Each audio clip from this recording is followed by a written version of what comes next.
Ngayon, kumpirmado ng hiwalayan ni Daniel Padilla at Catherine Bernardo, ay usap-usapan naman ngayon ang pag-amin daw ni Daniel Padilla ng totoong feelings para kay Andrea Brillantes.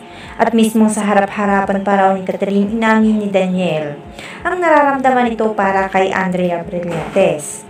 Komento ng iba, wala na raw masasakit pa rito. Sinayang lang daw ni Daniel ang labis na 1 taon nilang pinagsamahan ni Catherine Bernardo para lang kay Andrea Brillantes. Sabi ng ilang netizen, tila sobrang lakas naman daw ng karisma ni Andrea at pati si Daniel ay nabihag nito. Ayon din sa usap-usapan ay kung sa katawan lang din daw ang pag-uusapan ay talagang mas hamak na mas laking lamang talaga ni Andrea Brillantes kay Catherine Bernardo. Mas hot daw si Andrea ngayon habang tumatagal. Mas lalong lumalabas ang ganda nitong babae.